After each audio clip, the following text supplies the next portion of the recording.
जय हिंद साथियों, आप सभी का स्वागत है। उम्मीद करता हूँ कि आप सभी अच्छे हैं।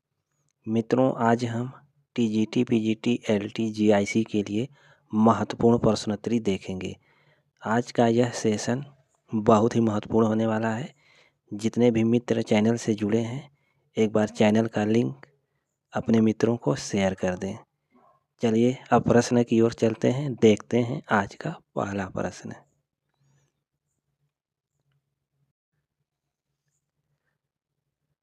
निम्नलिखित कथनों में से कोई एक कथन सही है, उसे पहचानिए। ए. हजारी प्रसाद द्विवेदी निबंधकार के रूप में प्रसिद्ध कवि हैं। बी. डॉक्टर लक्ष्मी सागर एक प्रसिद्ध कवि हैं। सी. कंकाल के लेखक गुलाब राय हैं। डी. राजेंद्र प्रसाद एक सफल नाटककार हैं। मित्रों, फटाफट बताइए प्रश्न एक का सही आंसर क्या होगा।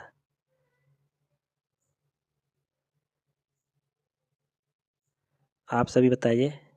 निम्न कथनों में से कोई एक कथन सही है, उसे पहचानिए। सही आंसर है विकल्प ए, हजारी प्रसाद द्विवेदी निबंधकार के रूप में प्रसिद्ध कवि हैं। प्रश्न 2, देवनागरी लिपि में कितनी स्वर ध्वनियाँ हैं? 14, 13, 12 या 11? देवनागरी लिपि में कितनी स्वर ध्वनियाँ हैं? देवनागरी लिपि में कुल 11 स्वर ध्वनियाँ हैं। प्रश्न 3, भाग्यवती उपन्यास के लेखक इनमें से कौन हैं? सदल मिश्र, राम प्रसाद निरंजनी, श्रद्धाराम फुलौरी, राजा लक्ष्मण सिंह। आप सभी बताइए भाग्यवती उपन्यास के लेखक कौन हैं? भाग्यवती उपन्यास के लेखक श्रद्धाराम फुलौरी हैं। प्रश्न 4, इनमें से महात्मा गांधी के संपादन में निकलने वाला पत्र कौन सा था? देश, कर्मवार, आज, हिंदी नवजीवन। आपको बताना है महात्मा गांधी के संपादन में निकलने वाला पत्र कौन सा था।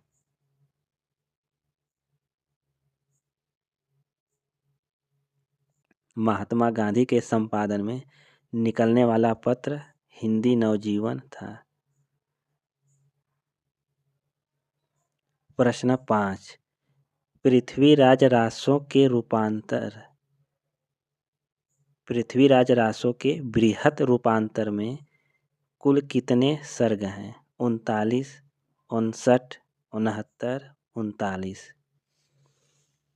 आपको बताना है पृथ्वीराज रासो के बृहत रूपांतर में कुल कितने सर्ग हैं। इसका सही आंसर है 69 सर्ग।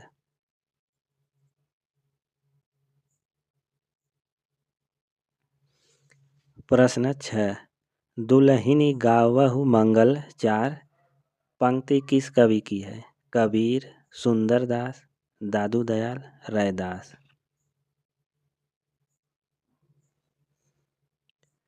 आप सभी बताइए प्रश्न 6 का सही आंसर क्या होगा। प्रश्न 6 का सही आंसर है कबीर। अवधेश के बालक चारि सदा तुलसी मन मंदिर में बिहरें। यह पंक्ति किस काव्य ग्रंथ में है? गीतावली, कवितावली, रामचरितमानस या विनय पत्रिका।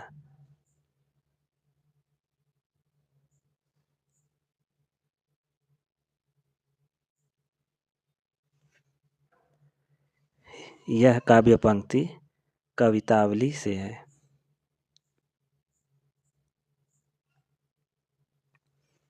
ग्रियर्सन कृत the modern vernacular literature of northern Hindustan का हिंदी अनुवाद किसने किया? डॉक्टर किशोरी लाल गुप्त, डॉक्टर जगदीश गुप्त। आप सभी बताइए ग्रियर्सन के ग्रंथ का हिंदी अनुवाद किसने किया?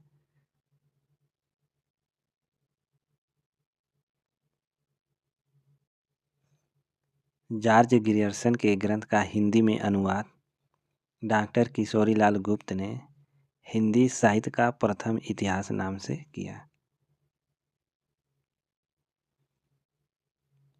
अपभ्रंश काव्य का सुप्रसिद्ध छंद कौन सा है? रास, पद्धरि, कड़वक या इहा? अपभ्रंश काव्य का सुप्रसिद्ध छंद कौन सा है? अपभ्रंश काव्य का सुप्रसिद्ध छंद है पद्धरि।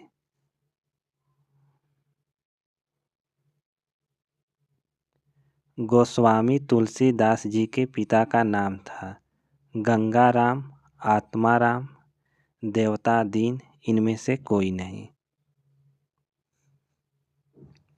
आप सभी बताइए, तुलसीदास के पिता का नाम क्या था? तुलसीदास के पिता का नाम आत्माराम था। निम्नलिखित में से कौन हिंदी के व्यंग लेखक नहीं है? हरिशंकर परसाई, रविंद्रनाथ त्यागी, मोहन राकेश, अमृत राय। हिंदी के व्यंग लेखक नहीं है, तो सही आंसर है मोहन राकेश।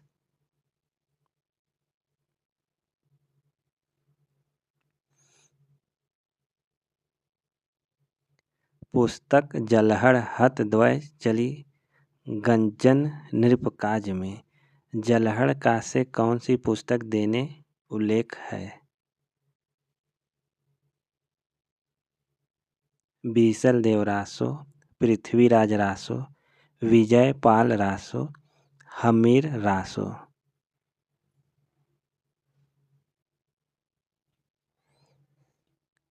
पुस्तक जलहड़ हत द्वय चली गंजन नृप काज में, जलहड़ का से कौन सी पुस्तक देने का उल्लेख है? तो इसका सही आंसर है पृथ्वीराज रासो। अपभ्रंश का भवभूति किसे माना जाता है? पुष्पदंत, कनकानर, धनपाल, शालिभद्र सूरि। अपभ्रंश का भवभूति किसे माना जाता है? अपभ्रंश का भवभूति पुष्पदंत को माना जाता है।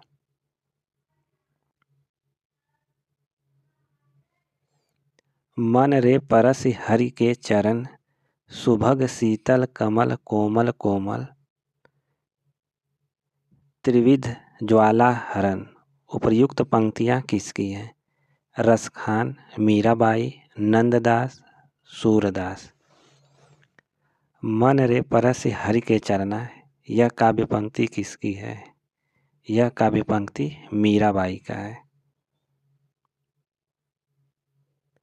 संवत 1375 से 1700 तक के साहित्य में कौन सी भावधारा परिलक्षित होती है? रीति, श्रृंगारिकता, भक्ति, वीरता। संवत 1375 से 1700 तक के साहित्य में कौन सी भावधारा परिलक्षित होती है? तो सही आंसर है भक्ति।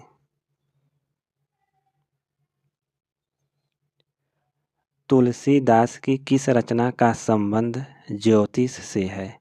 राम लला नहछु, रामाज्ञा प्रश्नावली, जानकी मंगल, हनुमान बाहुक। तुलसीदास की किस रचना का संबंध ज्योतिष से है? तो सही आंसर है रामाज्ञा प्रश्नावली।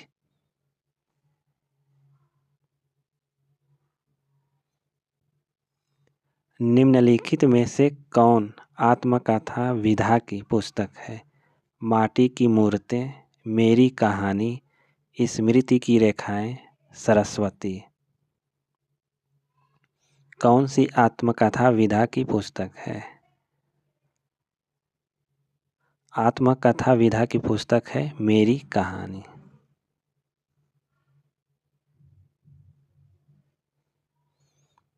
हिंदी का पहला साप्ताहिक पत्र किसे माना जाता है?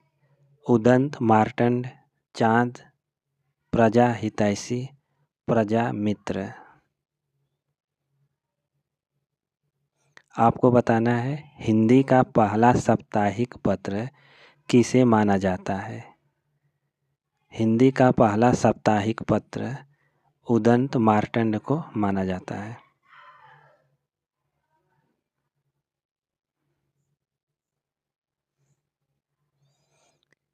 इनमें से रामानंद का शिष्य कौन नहीं है। पीपा, धन्ना, कबीर, चतुर्भुज दास। रामानंद का शिष्य कौन नहीं है। रामानंद का शिष्य नहीं है चतुर्भुज दास।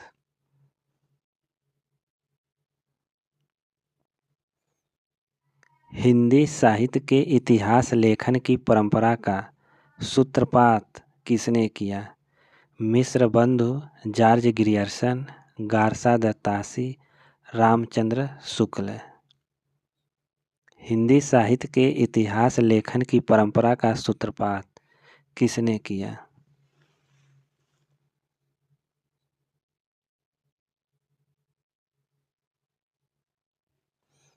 हिंदी साहित्य के इतिहास लेखन की परंपरा का सूत्रपात किसने किया, तो राइट आंसर है गारसा दत्तासी। श्रावकाचार किसकी रचना है।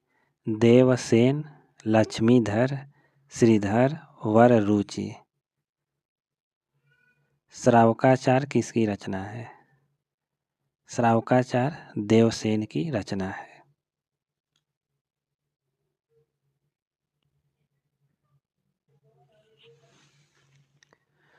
लोकनायक वही हो सकता है जो समन्वय करने की अपार धैर्य लेकर आया हो। उनका सारा काव्य समन्वय की विराट चेष्टा है। तुलसीदास के संबंध में यह कथन किसका है। हजारी प्रसाद द्विवेदी, नंद दुलारे वाजपेयी, रामचंद्र शुक्ल, ग्रियर्सन। आप सभी बताइए तुलसीदास के संबंध में यह कथन किसका है।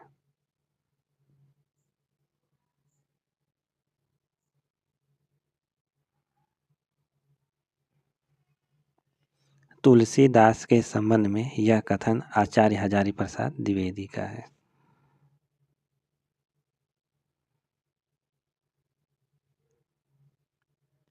निम्नलिखित में से सही कथन को पहचानिए। वृंदावनलाल वर्मा लब्ध प्रतिष्ठ कवि हैं। बच्चन प्रसिद्ध समालोचक हैं। प्रकाश चंद्र गुप्त ख्याति प्राप्त रिपोर्टाज लेखक हैं। बनारसी दास चतुर्वेदी सशक्त व्यंग्य लेखक हैं। तो सही कथन को पहचानिए।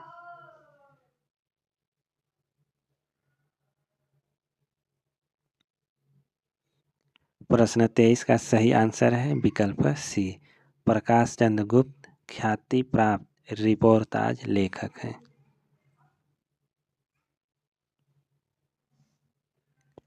आदिकाल को चारण काल किसने कहा।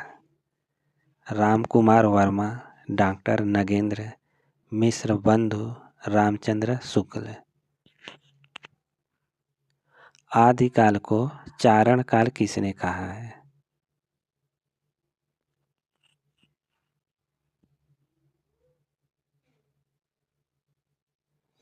आदिकाल को चारण काल रामकुमार वर्मा ने कहा है।